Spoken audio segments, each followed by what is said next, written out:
On definitely biased news, Super Typhoon Ragasa takes on Hong Kong. Now to our at-the-desk correspondent, Fanny Longbottoms. Hi, this is Fanny Longbottoms. We have breaking news as Super Typhoon Ragusa is set to pound Hong Kong with over 200 km/h winds. With more info on why these two Louisiana cockroaches decided to do their month-long visit during this horrendous storm, let's go to Cletus Whittledoe. Cletus, what do you got? For some dumb reason, Hong Kong's newest residents have chosen to come to the fragrant harbor during Super Typhoon Ragasa, which could literally destroy everything in the city, taking with it these two dummies. Back to you, Fanny. No, forget it. I'm done. Play the song. I love this song. We are free to decide. We heard it, you believe. We will never ever. Hi, we're Ashley and Nigel. We recently quit our jobs and sold our home in Seattle and are now traveling the world full time. Welcome to our channel.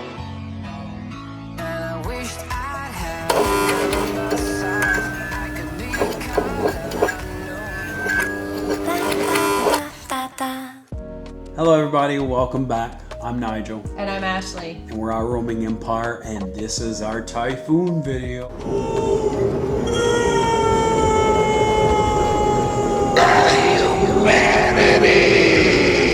Typhoon Ragusa.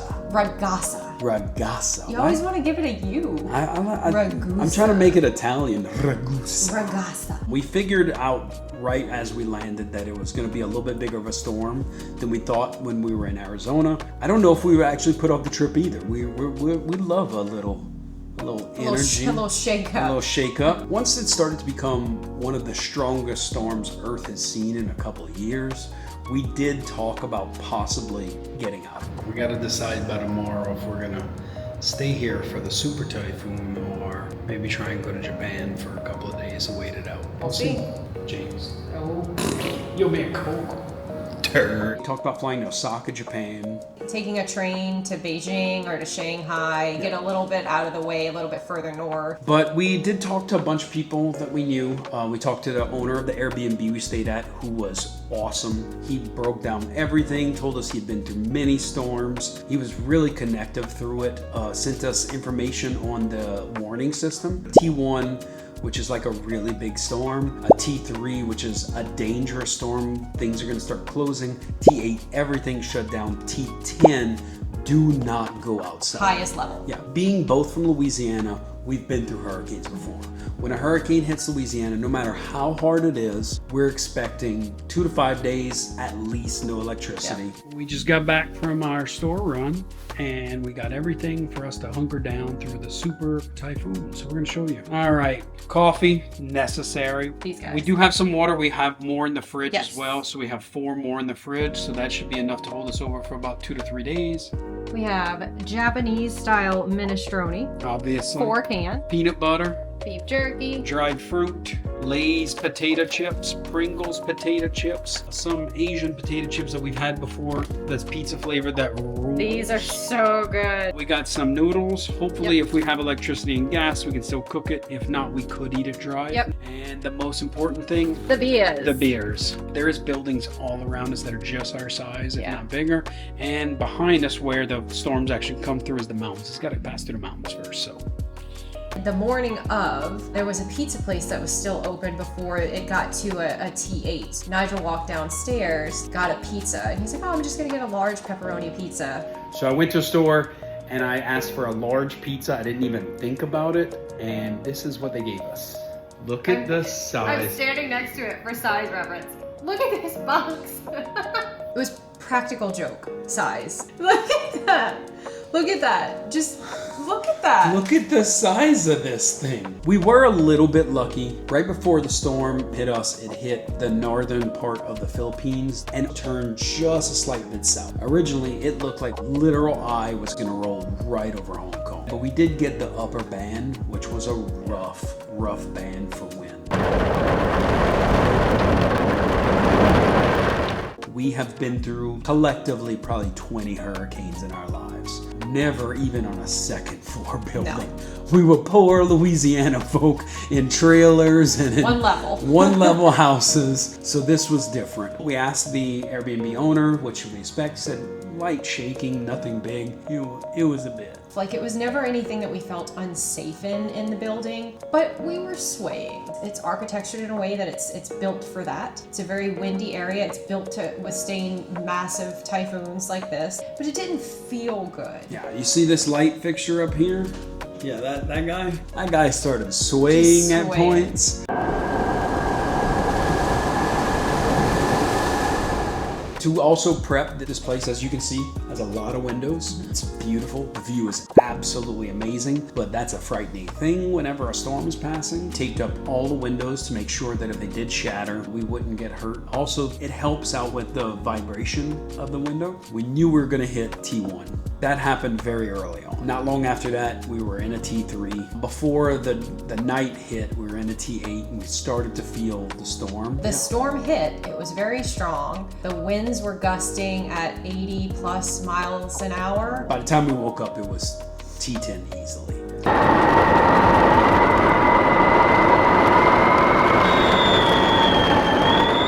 At that point, even our Airbnb host said, we didn't realize it was going to be this bad. Are you guys okay? He kept checking in on us. We have friends who are giving us heads up on restaurants and all. All of them were like, it'll be fine. And then once it got to T10, they're like, hey, you guys okay? Yeah. Everybody, you guys good? Yeah, everybody was checking on us. Shout out to Vito. Really awesome dude. Made me feel really good about our decisions and such. But we wrote it out. At times was frightening. We couldn't even stay in the living room. Seeing the light fixtures sway was a lot of rough feelings in the guts. You realize how much you're moving when you see that move, and so we just had to sort of lay down and try to go to sleep as best as possible. Shout out, MVP of this whole thing, a sound machine on your phone. We have a 10-hour box band Spotify playlist, and just toss that puppy on. You don't hear the wind. You don't realize that you're shaking. It's just a constant sound. We put it on both of our phones. Yeah, that was super helpful. Yeah, I would suggest for any storm, especially when you were in a building like this, the storm whips around the building and like whistles.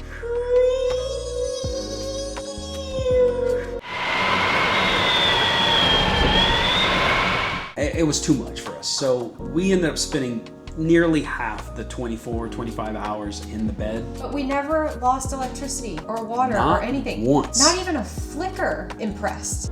It felt icky, but we really didn't feel unsafe. Yeah. Now I'll tell you, we filmed outside this window with everything down. We couldn't look at it. If we would have seen some of that footage, we might have felt a little less safe.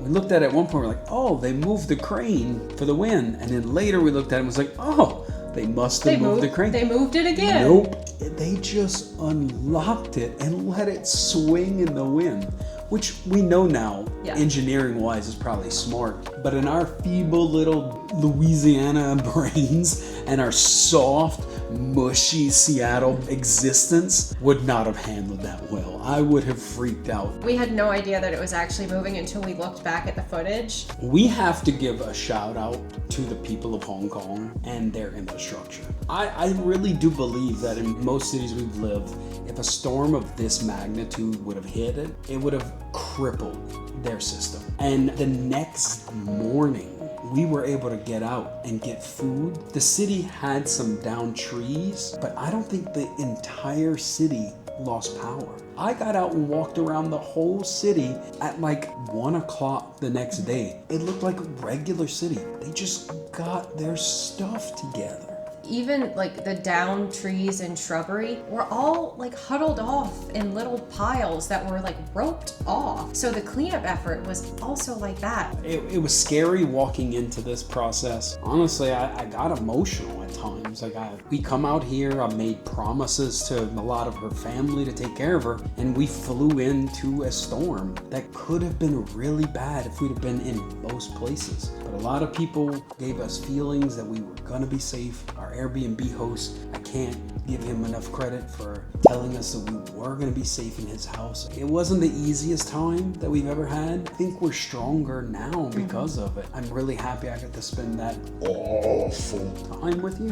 Mad respect to Hong Kong. They know how to take care of their stuff, and this was no different. Thank you for checking this out. This was something you could not plan, and I wouldn't want to go through it again, but we did it.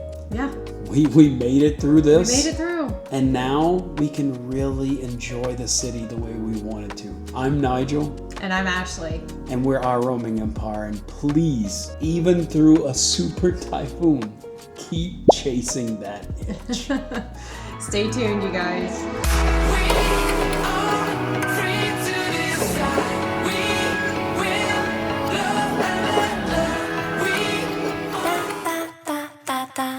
Please like and subscribe for more fun travel content. Sweating like goose. Sweating like goose.